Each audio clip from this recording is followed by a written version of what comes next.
Emmanuel Navone, bonjour, Boker Tov. Bonjour, Boker Tov. Il est 8h12 très exactement, et c'est l'heure donc d'accueillir Emmanuel Navone ce matin, le professeur Emmanuel Navone du département des relations internationales de l'université de Tel Aviv. Merci d'être avec nous ce matin dans ce studio de studiocalita.com.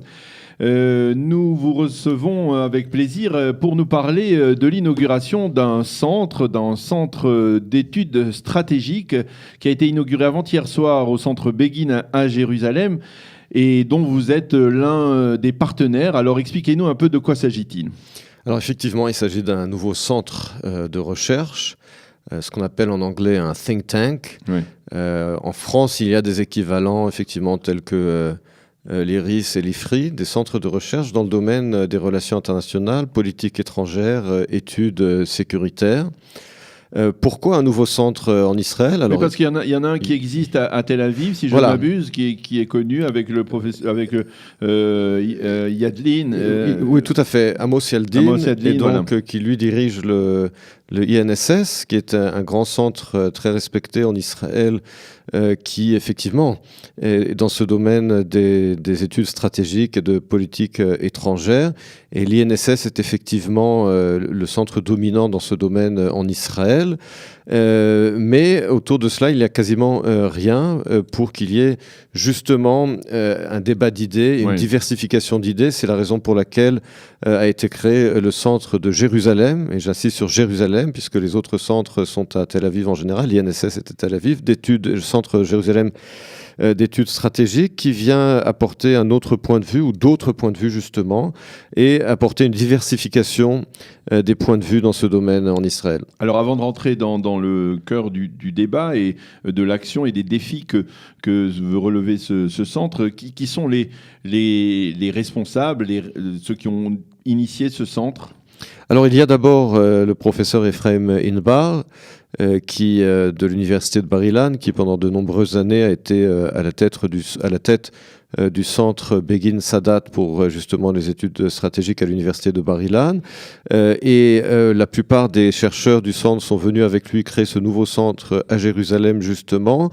Un centre qui ne soit pas universitaire, puisque les centres universitaires tels que le centre Begin Sadat à Bar-Ilan est limité dans ses capacités d'expression, justement parce que c'est un centre universitaire, alors que le centre de Jérusalem pour les études stratégiques est complètement indépendant.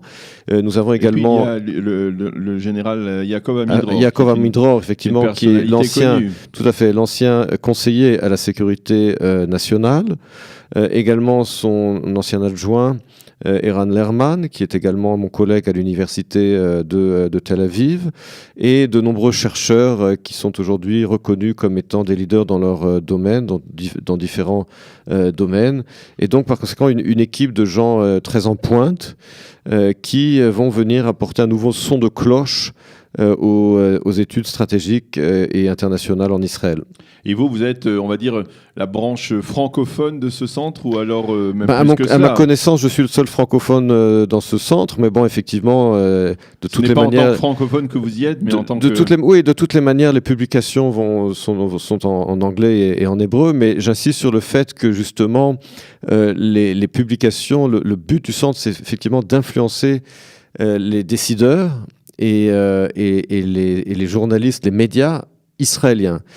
Pourquoi je dis ça? Parce qu'il y a un autre centre effectivement à Jérusalem qui existe depuis de nombreuses années, qui est dirigé par Dori Gold, un des proches conseillers de Netanyahou, et qui à la tête du centre de Jérusalem des affaires publiques, mais le centre de Dori Gold finalement publie quasiment uniquement en anglais. Il n'influence que l'opinion publique aux États-Unis, et il n'est pas du tout connu en Israël, il n'a pas du tout d'impact en Israël, et nous voulons véritablement un centre qui lui va avoir de l'influence et un impact sur les décideurs et sur les médias israéliens. Alors lorsque l'on parle d'impact, qu'est-ce que cela signifie? Quels sont les véritables enjeux aujourd'hui, les véritables défis que peut relever un tel centre par rapport aux enjeux stratégiques stratégiques, aux enjeux diplomatiques, aux enjeux sécuritaires?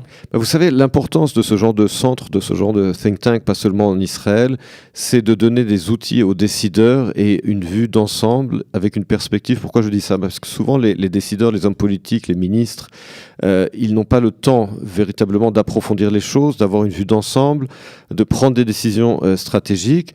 Et ils n'ont pas non plus, en général, et surtout en Israël, dans leur propre ministère, justement les ressources intellectuelles pour avoir cette perspective. Et c'est le but de ce genre de centre. Ils n'ont pas la possibilité de prendre le recul nécessaire. Souvent, sur de nombreux sujets, je vais vous donner un exemple. La question énergétique sur laquelle je viens d'écrire justement un papier pour notre centre. Faut-il justement exporter plus les ressources de gaz naturel d'Israël vers l'Europe ou diversifier avec la Turquie et l'Égypte? C'est le genre de questions qui sont des questions importantes. Quand on est aux commandes, on ne voit pas toujours la perspective d'ensemble et il est très important d'avoir ce genre de centre pour justement approfondir et prendre des décisions sur la base d'études approfondies des intérêts stratégiques d'Israël. Alors aujourd'hui, on a vraiment le sentiment, et c'est peut-être aussi la raison de la création de ce centre, que l'on est à la croisée des chemins. On est à une période extrêmement, même très particulière, même stimulante de l'histoire du Proche-Orient, avec des changements que l'on est en train de constater, en particulier face à la menace représentée par l'Iran, ce front de pays sunnites modérés et d'Israël qui entendent faire face à la menace soit expansionniste, soit nucléaire de l'Iran. Ces développements comme ceux auxquels on assiste au Liban avec la démission de Saad Hariri cette semaine et les implications que cela a, l'omniprésence du Hezbollah au Liban et même en Syrie. Comment on analyse dans votre centre et quelles sont les analyses, on va dire, pertinentes que le centre peut faire aujourd'hui face à ces développements? Alors justement, vous avez bien fait de rappeler ces changements au Proche-Orient. Parce que ces changements, qui sont des changements tectoniques, je dirais, oui, exigent justement de rafraîchir nos concepts et d'apporter de nouvelles idées. D'où l'importance de ce genre de centre, dans la mesure où souvent les gens s'habituent à des schémas de pensée qui, aujourd'hui, sur le Proche-Orient, sont devenus dépassés. Sont devenus dépassés sur le lien, par exemple, entre le conflit israélo-palestinien et l'instabilité de la région, oui, sur l'animosité entre Israël et les pays sunnites, les pays du Golfe, alors qu'en fait, on s'aperçoit aujourd'hui que la menace iranienne est une source, justement, de front commun entre Israël et certains pays arabes. Et justement parce qu'on assiste à de tels changements en profondeur dans la région, il est important de renouveler les idées, de renouveler les débats, d'apporter de nouvelles perspectives. Et très souvent, on s'aperçoit chez les centres de recherche qui sont anciens, qui existent depuis de nombreuses années, qu'il y a des schémas de pensée, qu'il est difficile de renouveler, qu'il est difficile de remettre en cause. Et c'est ce que notre centre, entre autres, veut faire sur ce sujet. Alors, je vais vous poser une question qui, personnellement, m'interpelle et m'intéresse, et qui est justement liée à ces changements que l'on ressent dans l'environnement régional, on va dire. On a le sentiment, effectivement, qu'il y a des changements et des rapprochements entre l'État d'Israël et certains pays sunnites, l'Arabie saoudite, d'autres Émirats du Golfe Persique, pour faire face à la menace iranienne. Mais on a également, d'un autre côté, le sentiment que ces pays, et je donne par exemple le simple exemple du championnat du concours de judo international de judo à Abu Dhabi, on voit que ces pays ne sont certainement pas devenus sionistes, mais en tout cas ils n'ont pas l'intention de développer des relations outre leurs intérêts stratégiques. Ils n'ont pas l'intention de développer des relations particulières avec l'État d'Israël. Est-ce que c'est exact ou c'est plus compliqué? Alors, ce dont on s'aperçoit effectivement avec les pays du Golfe, avec l'Arabie saoudite, et on le voit de plus en plus en Arabie saoudite avec Ben Salman, le nouveau... Mohammadi Ben Salman, MBS, comme on l'appelle, qui a une toute autre politique vis-à-vis d'Israël, vis-à-vis des États-Unis par rapport à ses prédécesseurs. Mais ils savent aujourd'hui, ces dirigeants, qu'Israël est une puissance, une grande puissance, militaire, économique, le pays le plus stable de la région, et que face à l'Iran, ils ont besoin d'Israël. Et donc nous avons une coopération étroite avec ces pays, mais ils n'ont pas intérêt à ce qu'elle soit trop dévoilée. C'est-à-dire que pour eux, leur intérêt, c'est que ces relations avec Israël soient maintenues en coulisses, et ils ne veulent pas en faire de la publicité. D'où, par exemple, vous l'avez rappelé, cet événement sportif dans lequel, ils ne veulent pas avoir le drapeau israélien et jouer l'hymne national israélien parce qu'ils veulent que les choses soient discrètes. D'un autre côté, ce dont on s'est aperçu avec l'événement que vous avez rappelé, avec ce match de judo, c'est que effectivement, ces pays-là, ces dirigeants ne veulent pas que les relations avec Israël soient sur le devant de la scène, mais avec les réseaux sociaux, eh bien, ce genre de couac qui a eu lieu avec cet événement sportif, eh bien, tout de suite, c'est révélé dans les réseaux sociaux. Tout de suite, il y a un effet de contagion. Et en réalité, ils se sont rétractés après.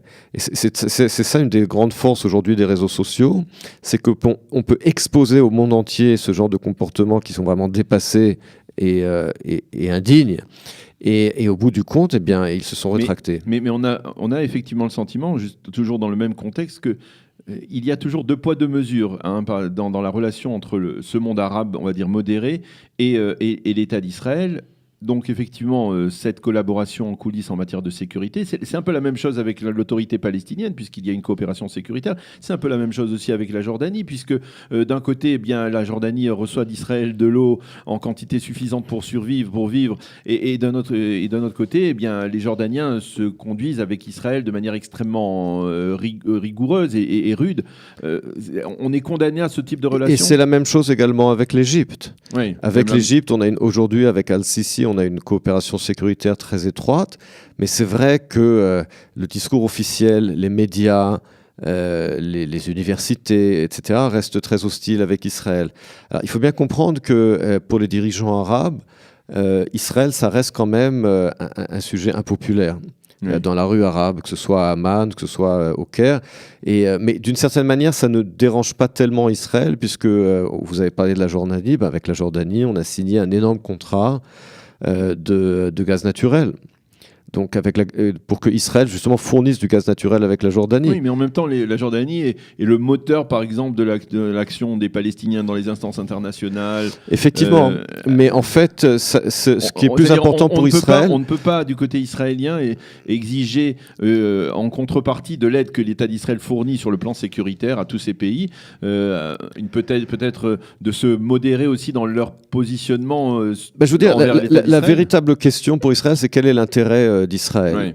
Il y a ce qu'on appelle la politique spectacle, les déclarations. Vous prenez même Erdogan, le président turc, qui a des déclarations incendiaires vis-à-vis d'Israël, mais qui est lui aussi en coulisses, coopère avec nous sur le plan sécuritaire et a également besoin de notre gaz naturel. Donc l'intérêt d'Israël, en réalité, c'est véritablement le fond des relations. Le fond des relations, pas les discours, pas le vernis, ce que les dirigeants disent dans les médias. Pas la façade. Ouais. Alors c'est vrai que dans les instances internationales, c'est extrêmement désagréable, plus que désagréable, je dirais, en particulier les votes à l'UNESCO ou ce qui se passe au soi-disant Conseil des droits de l'homme. Mais là, encore une fois, je pense que le changement va prendre du temps. Il y a aussi un combat diplomatique à mener dans ces instances internationales. Je pense que la décision des États-Unis de se retirer de l'UNESCO est une menace qui va avoir des effets sur les autres pays, justement pour qu'ils calment le jeu et qu'ils cessent effectivement cette politisation à outrance. Et que l'on assiste aussi à des changements à l'ONU aussi, à travers le leadership de Guterres qui est Guterres lui-même ne peut pas faire grand-chose parce qu'en réalité, ça dépend beaucoup moins de l'identité du secrétaire général que de l'équilibre des forces à l'Assemblée générale. Et cet équilibre des forces, il n'a pas tellement changé tant que les pays arabo-musulmans ont cette majorité automatique qu'ils utilisent sans arrêt. Le secrétaire général ne peut pas faire grand-chose. En revanche, ce qui a de l'effet, qui a eu déjà de l'effet dans le passé, je vous rappelle que les États-Unis financent 22% du budget de l'ONU et en quittant par exemple l'UNESCO, eh bien, je peux vous dire que la nouvelle directrice générale de l'UNESCO va demander à ses ouailles de se calmer parce que voilà, quand on perd 22%, presque le quart de son budget, ça fait mal. Alors si les États-Unis, je vous rappelle que dans les années 80, sous le leadership de Ronald Reagan, les États-Unis avaient cessé de payer leur dû à l'ONU. Et là aussi, la propagande soviétique et musulmane, arabo-musulmane, s'est beaucoup calmée. Alors, on le voit, votre centre d'études stratégiques, Centre Jérusalem d'études stratégiques, aura énormément, on va dire, de positionnement à offrir aux gouvernants au cours des prochains mois, des prochaines années, d'où son utilité. On vous remercie, Emmanuel Navon, d'être venu ce matin pour nous en parler, pour nous parler donc de l'inauguration, de l'ouverture de ce Centre Jérusalem d'études stratégiques qui siégera où exactement? Où sont les bureaux? Alors, pour l'instant, les bureaux donc, sont effectivement à Jérusalem, dans le quartier de Romema, pas loin de la station centrale d'autobus. Nous partageons les bureaux du Keren Tikva, du fonds Tikva, qui est un fonds d'éducation en Israël, qui a de beaux bureaux à Romema. Donc pour l'instant, nous sommes là-bas et puis nous espérons bien entendu nous étendre, avoir nos propres locaux. Et comme je l'ai dit, le plus important surtout, c'est d'avoir un impact et de l'influence en Israël et dans le monde.